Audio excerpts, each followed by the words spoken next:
Wala na yung pinagsanay ha. Pero wala yung balibaray. Kinsa pa? Kulang pa man eh. Hello. Brad Mitch, pangutangan na ba? Puplete sa puplete. Awan mo pasitin nyo. Sila may bayaran na nana. Sige, sige.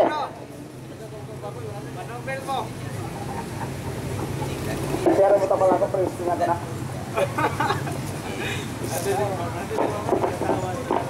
Okay. Ayaw ba akong tinutang pangutana ha? Kaya matubang naghihapon na. Dito, tanang pangutana matubag. Kanang pangutana on ka na, yung ikang wako ka ba natubag dili. Tanang pangutana matubag. Pusalikan ako na. Tanang pangutana akong tubagon. Ay lagbotong tubag. Ipokus. Harap maklaro. Kaya namatay na suwan plabier nga akong ka. Brad Mitch, Okay, kanyan. ang una na kong pangutana, ang kalag ba o lawas lahi o usara? Okay, yan, nindot. Ang kalag ba o ang lawas lahi o usara? Naay kalag na dimension sa Biblia sa ginaingon ko na nagpasabot og kinabuhi sumala sa unang hari 17, 21, 20, naapoy kalag nga bao ang lawas sumala sa Genesis 2:7. O giumol sa Dios ang tao gikan sa abog sayuta o gihupan sa iyang gininhawa sa iyang ilong o ang tao nahimong kalag nga may kinabuhi mo nay lawas. Mao nang gingon sa Josue 10:31 nga ningon ang Dios kang Josue tigbasa ang tanang kalag. Amo nang gipanigbas. Di man na matigbas nimo ng kalagay atong panghuna-una karon nga may makakita na to, may balo na to, kita niyo saan nimo pagtigbas ana. Masaya, tubag na. Doon ba ni may pasabot, Brad Mitch, nga na ay teksto sa Biblia nga ang kalag nagpasabot og tibuok tao, na apoy teksto sa Biblia nga ang kalag nagpasabot og kanang lahi sa tibuok tao. Ano ba? Sa ginanong ko na. Okay. Sa Genesis 35:18 nga pagkamatay ni Jacob, ang iyang kalag ni Halin. On ang Ecclesiastes 12:7, pagkamatay sa tao, ang iyang espiritu kung gininhawa sa Dios 27:3, mubiya sa lawas o ang lawas mubalik sa abog, ang espiritu nga mong gininhawa mubalik ngadto sa Dios. Tama na siya, okay. Salamat, murag parehas sa daytana, puntua. Parehas pa, hapit ta. Magkaparehas. Laing pangutana. Kami mga Katoliko amo manggi sa ulog karon ang All Souls Day, All Saints Day, then ugma All Souls Day.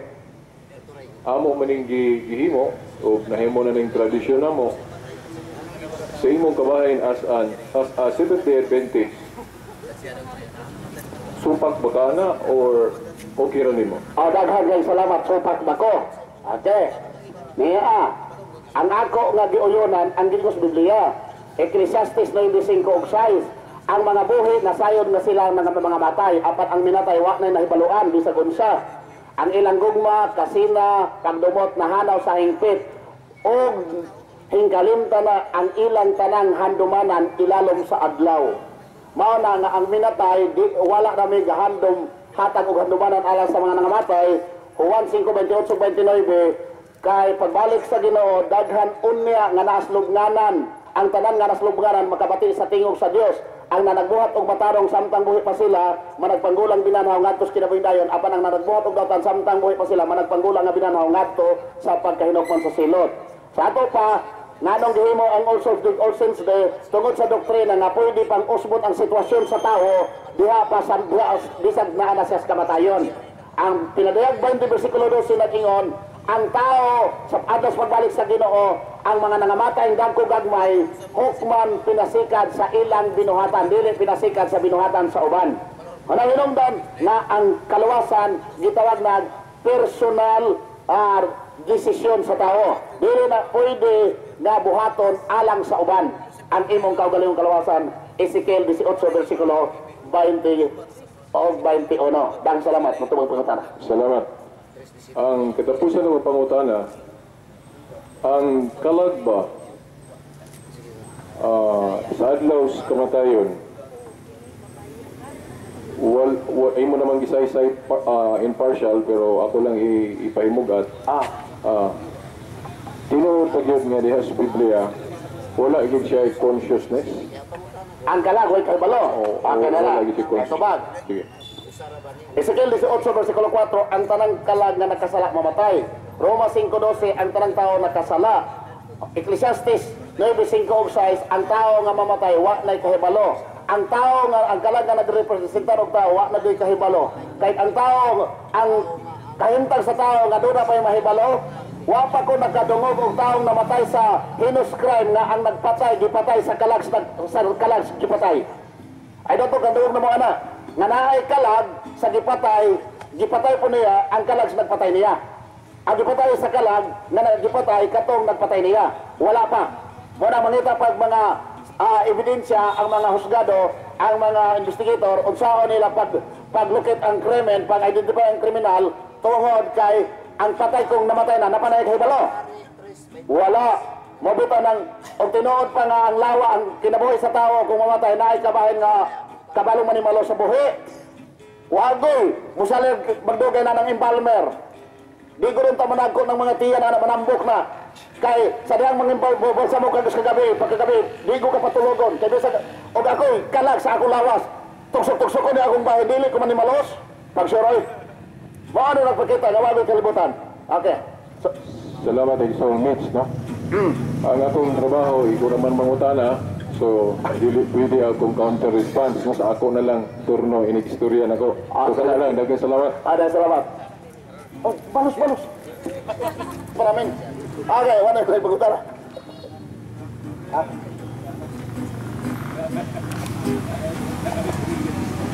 Salamat kayo, Brad Mitchell Pindilio, sa imong gipahayag nga pagwali, kabayan sa inyong mga pagtulunan o sa mga pangutanan na imong itubag. Okay, mga igsoon, mayong gabi pag-usap kaninyo. Atong isunod ang kinalasan nga speaker na sa side sa Catholic Faith Defenders, Brother Silbert Dondoyano Sr. Salamat, Brad Nicolay Lucenius, no? Ang atong buutan o mayong moderator. Ako, saksi gibuana, ako ang gipamulong, no? Buutan, maabtik nga moderator. Salamat kayo. So, diretso rin ta sa atong pagpaambit. Sanglit, gisaulog na ron ang adlaw sa mga santos o adlaw sa mga kalag nganing panaw na sa laing kinabuhi. Sabi na sa gituuan atong mga kalag nga naa sa purgatorio, mao po ni ang atong hisgutan karon. Unang-una, kung naa sa atong hunahuna nga naabas sa Biblia ang pagsaulog o kalag-kalag o adlaw sa mga santos, well, litra por litra, ako moingon ninyo nga mahimong wala po'y instruction o sugo nga mabasa sa Biblia litra por litra nga tuig-tuig sa ulugon ang adlaw sa mga santos o adlaw sa mga kalag. Walay sugo ana. Pero ngano nga gihimo natong mga Katoliko kay wala po'y mabasa sa Biblia nga gidid-an ta ana. Daghang mga gibuhat nato dili lang kay mga Katoliko, bisan pagali ang ubang mga relihiyon. Doon na sila gibuhat nga dili man pud mabasa sa Biblia. Pero ilang gibuhat o wala ta mosupak ana, wala to nagisaway kay wala man pud giingon sa Biblia nga dautan na. Okay lang. Sama pananglit nga ang atong mga igsong Iglesia ni Cristo nagsaulog tuig-tuig og kanang anniversary nila, no? Every July 27. Wala man na sa Biblia. Pero wala na ito na sa uya kay wala maboy mabasa sa Biblia nga supag ang Diyos ana. Di ba? So kanang kalag-kalag na do, walay mabasa sa Biblia nga gididaan ana. O kana sa pagtuong Katoliko, doon na na'y pag-aprobar, no? sa langit ang teksto nga atong gigamit ana kung nanang kanunay gibalik-balik kanang sa Mateo 18:18 nga ang tinuod nga simbahan o tinuod nga iglesia ana ay gahom sa pagdili o pagtugot. Unya, base sa akong pagtuon nga kining Iglesia Katolika Apostolika Romana mao magyuni ang iglesia nga tinuod nga gitukod ni Kristo sumala sa Biblia o mga referensya mo na makaingon kung naa niya ang maong katungod, naa niya ang maong gahom sa pagdili o pagtugot. Nga sa English term nga gigamit ana sa King James Version, bind and loose. O kanang maong gahoma, basig mangutana mo, gigamit bagyo na sa mga kadagkuan sa iglesia, well, ang konkreto nga mabasa na to niya na, litra por litra sa Biblia, nga gigamit nila ng gahuma na sa buhat 16:4 nga ang mga kadagkuan sa iglesia nakahimo o nagkauyon o mga lagda o ilang kining gipatuman ngadto sa mga magtutuo. Mao na nga ang simbahang Katoliko nga nag-angkon nga maugid ang tinuod nga iglesia ang gitukod ni Kristo na ama niya ang gahom, mo nang dili mahadlok mo himo mga balaod nga di lang masupak sa panudlo sa atong Ginoo, dili mahadlok mo himo og mga debosyon nga pagpalambo sa pagtuo, dili mahadlok mo himo og mga kasaulugan nga siging gadugang hangtod karon sa rason nga naalagi siya gahom sa pagdili og pagtugot. Kay kung moingon ta nga ang iglesia walay gahom sa paghimo ana, so samara nga wala day natutuhui ang ubang bahin sa Biblia nga nagsaysay nga ang matuod nga iglesia ana ay kagahuman sa paghimo ana, pagdili og pagtugot.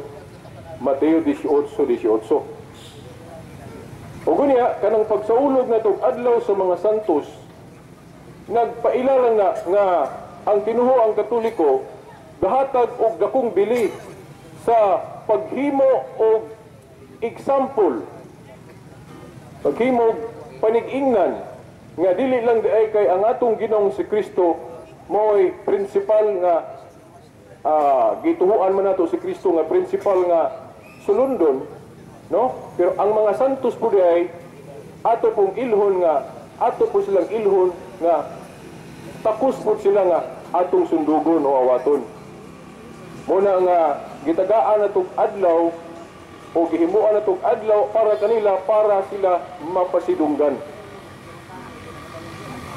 So mapasidunggan o nahinumdum ko sa Hebrehanon Kapitulo 13 versikulo 7 nga matud pa sila nga mga kadagkuan o mga inila nga mga nangasantos nga matud pa ato daw kuno silang sundugon o awaton.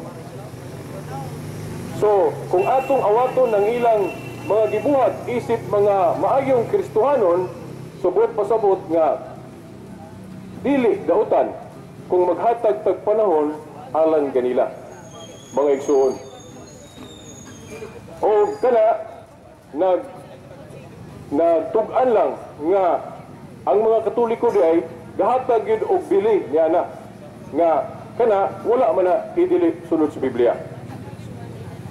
O gunya kadtong kaganina nga gihisgutan sa itong igsoon nga si Brad Mitchell nga ang kalag kuno lahi sa lawas nga mao ang kinabuhi nga uyon po siya na, pero napoy teksto sa Biblia nga ang kalag nagpasabot og tibok tao uyon po gihapon ta ni ana o murag diha lang siguro nagsumpaki sa pag-ila o unsa nang kamatayon sa kalag, no?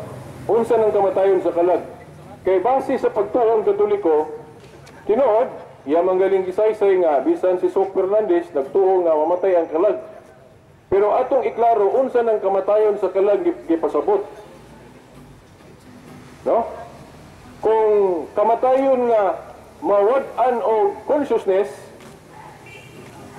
dili ta mo yun ana, no? O bitaw itong nangutana ko ni Brad Mitchell nga kanang kalag ba sa adlaw sa kamatayon wala na ba na consciousness? Na siya gikutlo nga bersikulo nga wala po nato gisupak nga wa na'y kahibalo. O dili na gali makadaig na teksto ana. Pero para sa pagtuong Katoliko, ang buti pasabot ana nga ang tao nga mamatay, no? Sa adlaw sa kamatayon, di ba ang tao gikumpuni man sa lawas o kalag, body and soul. Gani kung i-distinguish po nato ang laing pagpasabot anang immaterial nga bahin nga kalag nga spirit mo nang naiteksto po mabasa na to lawas, kalag o espiritu. Pero in general, duhara kay kanang kalag ug espiritu da giusa man na nato kay immaterial man na siya nga bahin. So generally kalag gyud og lawas, body and soul. But tungod kay ang kalag usahay nagpasabot og naibahin lang sa espiritu, mo nang ulay-layino ng kalag ug espiritu. Kay parehas ba sa lawas, usara atong lawas pero naikamot na itiil. Pero bahin na sa usa ka lawas. Inala mo ng soul, yung kag-spirit, actually, usara na siya. Gihulagboy lang po ang spirit tungod kay naapoy panahon nga lahi po ang iyang pagpusabot. For example, diwa o unsa pa na diha, basta usara na siya. Ingon na. Sa Katoliko, kanang pag-ingon nga mamatay ang kalag, dilibot pasabot nga nawala ang iyang consciousness. Kay naa sa pinadayag size 9 nga to suggest, nagisgot og mga kalag sa mga martir diha nga tuwa na sa langit na nagsulti. Di ba na ay consciousness? Basahan ninyo na pinadayag size 9 nga to suggest nga ang mga kalag sa mga martir sa langit gihulagway ni San Juan nga na nagsulti. Na nagsulti meaning na ay consciousness. Karon unsa may buti pasabot dayan ang teksto nga sa adlaw sa kamatayon wala na consciousness ang tao. Well, ang pagtuong Katoliko ni ana, referido na siya sa lawas nga mubalik sa abog.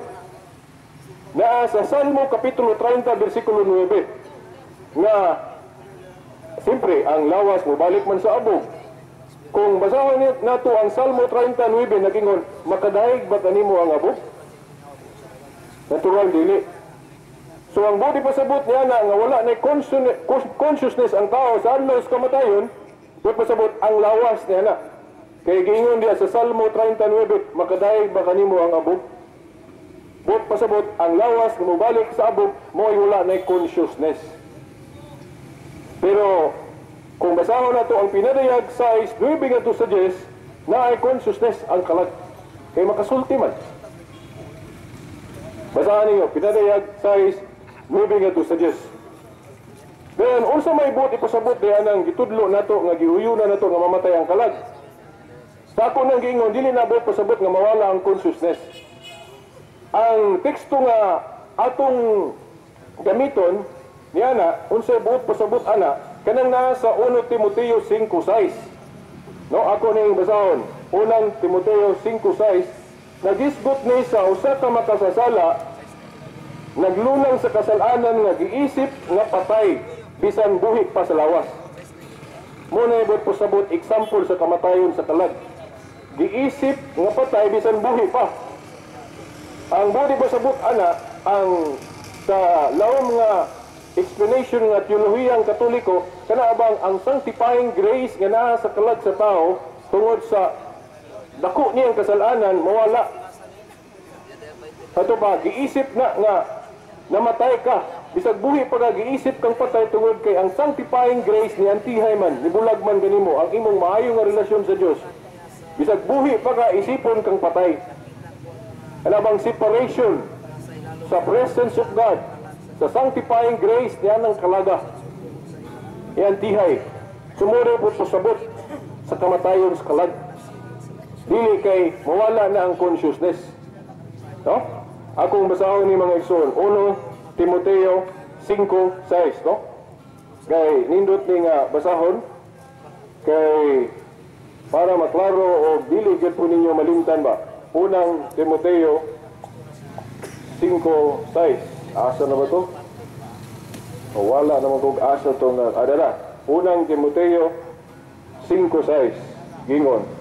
But she that liveth in pleasure, naglulang sa kahilayan, is dead, namatay na, while she liveth, bisag buhi pa.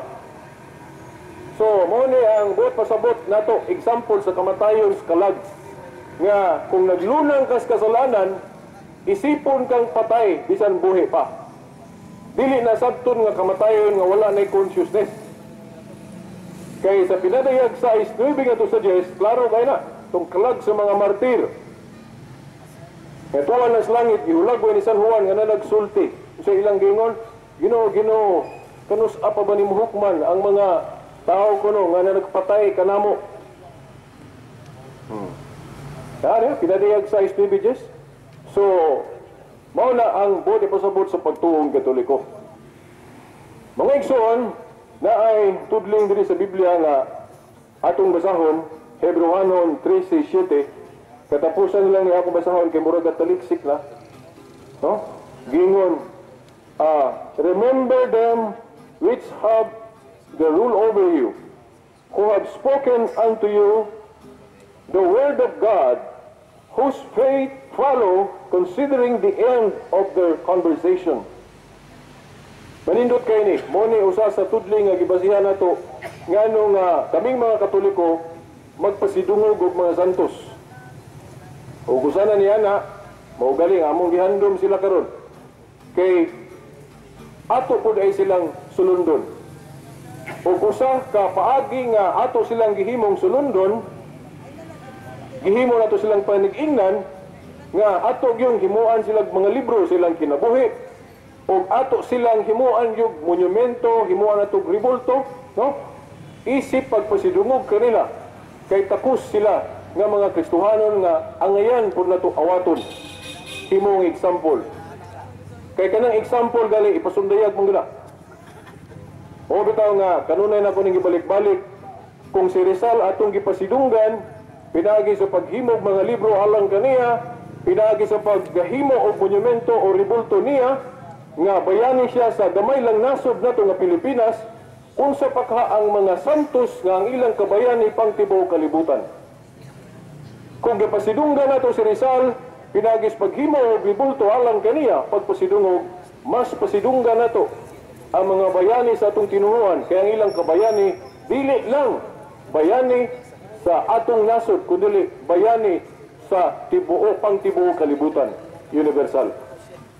Pero ako lang iklaro ninyo, nga, dili pod maayo ko ng mga santos, himo na tong Diyos. O ilho na to nga ang ilang mga ribulto Diyos na. Kay sa Biblia, klaro ay nang gidili ng pagbaton og laing Diyos. Exodo 20 versikulo 3. Mo na ang mga Katoliko, kung doon na manggali ang mga ribulto sa mga santos, igo lang nagtahod, nagpasidungog, pero wala ginahimo ang Diyos. Pero subo na to, pamalandungon nga hangtod karon, daghan lang yun gihapon magbutang-butang sa Katoliko. Nga kana kuno mga ribulto gihimong Diyos. Gitudlo kunos pare nga Diyos ng mga ribulto nga wala ra magyud bisan usa niya na. Ang ila lang argumento nga kana ding inyong pagluhod-luhod veritas timaan na nga inyong gipakadiyos. Kanunay ko na kong balik-balikon ang atong daanan niadto pa nga argumento nga dili tanang pagluhod pagpakadiyos. Usa ka anak nagluhod-luhod sa ginikanan sa pagpakiluoy parang di bunalan sa iyang dili maayo nga nabuhat, hadlok siya bunalan na tiguhon sa ginikanan, luhod-luhod siya siyang nanay og tatay pagpakiloy, wala man magtuo ang bata nga Diyos na iyang ginikanan. Simple logic na. Dina sa buhat 16, 29 o 30 nga si Pablo o si Silas, gihugbuan. Pero wala man magtuo tong tinugyanan sa karsel nga Diyos na si Pablo o si Silas. Usa lang ito kapagtahod. Kaniya, uyunan gali ni Pablo ug ni Silas kay wa man niya badlo nga tong tinugyanan sa karsel nga miyukbo. Pud pasabot na ay gid pagtahod alang nila.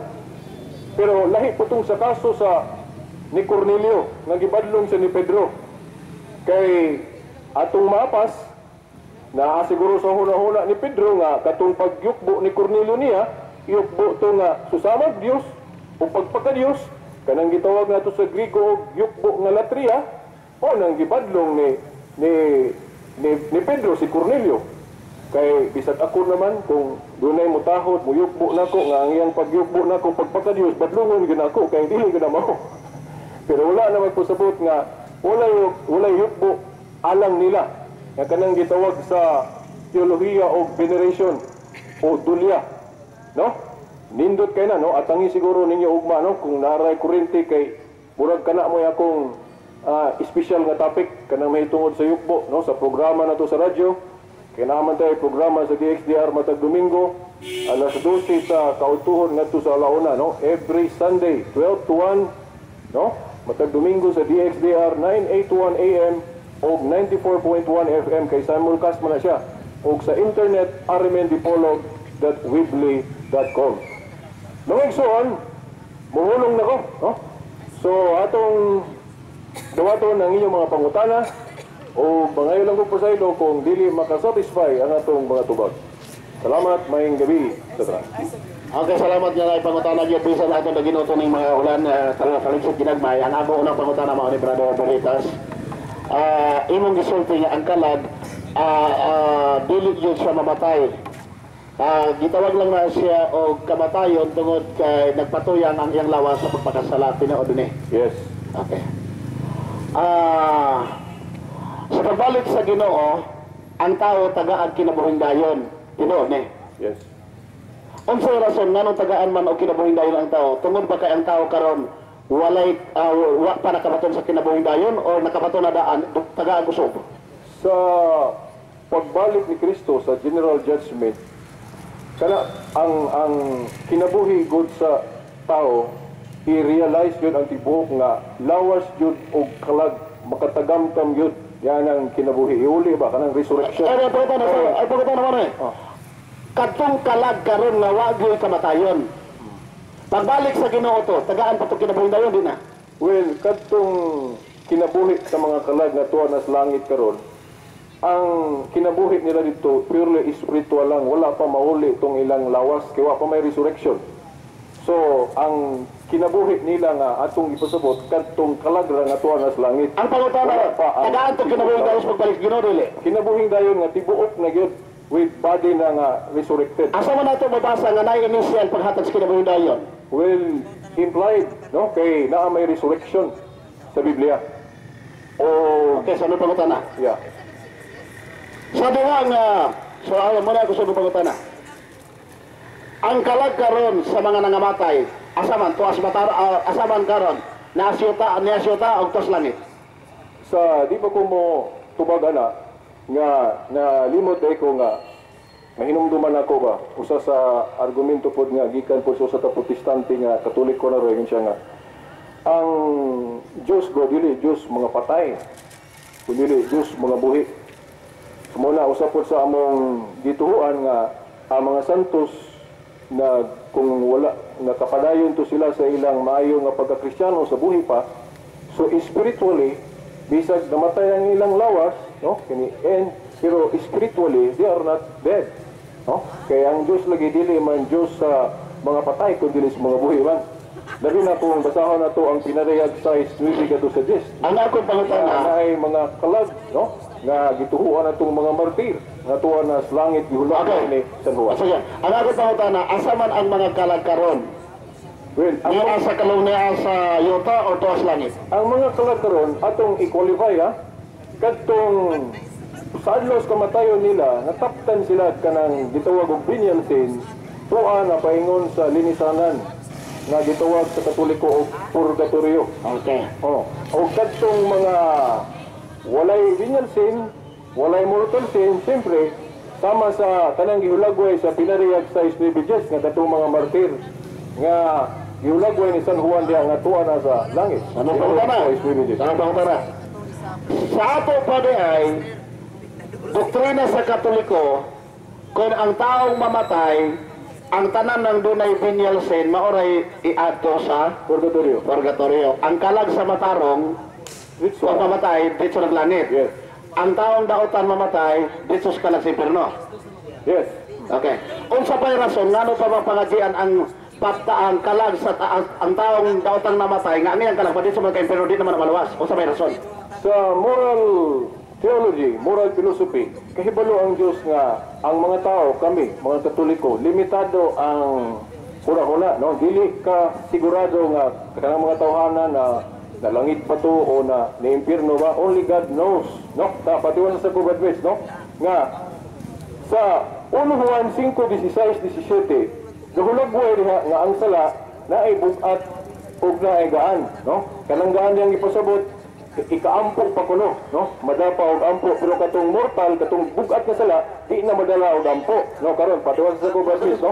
So tungod kay ang mga tao limitado, kaming mga Katoliko, di mi kasigurado gyud kung katong kalaga na langit na bag na napas purgatorio. So out of love, dili man po dautan nga mamasin mi nga pasig na sila tanan sa purgatorio, magampo mi lang nila. Wala man po gidili diri sa Biblia nga mamasin-masin ta. So patiwas sa Kubadwes, gawas kung gitagaan mi, kami mga Katoliko, gitagaan mi gahom o power nga pareha sa Dios nga makasiguro gyud nga kanang kalaga tuwa nas langit, yang ano magampo pa mabulmi. Okay. Pero di man mi kasiguro. So, principle, human principle, moral, kabalo ang Diyos, ana. Okay, last ka pangutana, pero taas-taas yung kanos na. Pagkamatay ni Juan Paulo II, ang inyong doktrina, ang nakasala sa mortal na paglapas sa napulo kasugot, muna yung doktrina sa Katoliko. Yes. Ang iyang kalag, kung mamatay siya, maatog impyerno. Basta mortal sin. Mortal sin. Ang tao ba nga nakasala sa pagpatay, pagpanapaw, pagpangrep, sala man nga mortal? Mortal. Basta na ang elemento nga... Angay pa ba ng kalag? Basta na ang elemento nga hibalo siya nga sala. Okay. Angay ba na pa siyang pangadian o di na? Well, kung nakahibalo ka nga impyerno gitong tuhana, well, nganong mag-ampo pa mo taniya. Pero sa ako nang giingon lagi nimo nga ang tao dili man huwis nga pareha sa Diyos nga sigurado gyud kay di man gud kasiguro ang tao nga kanang tawhana pasig na reconcile sa Diyos sa wa pa siya mabugtuis gininhawa, no? Mao na nga di ta kasiguro ang Diyos lang.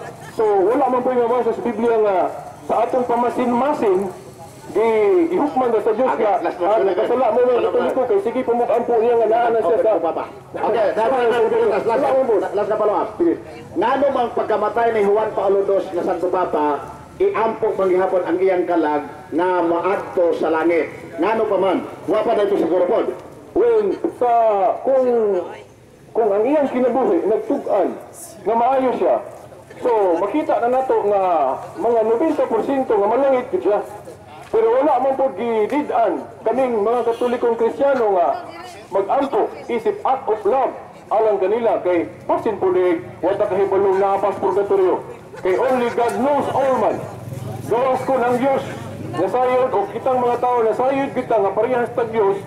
Well, nganong mag-ampo pagutag nagibalutan tuwa na to sa impyerno. Pero tungod kay wala kahibalo pamasin-masin lang niya to. Kunya wa mo ba mabasa sa Biblia nga sala na pamasin-masin. Sa moral philosophy, dito pagkasado ulit Ginoo na kay di man ta huwis kitang mga tao. Di ba? Nagkasabot mo na to. Okay, I hope nga nakasabot mo na. Salamat o mayong gabi sa tanan.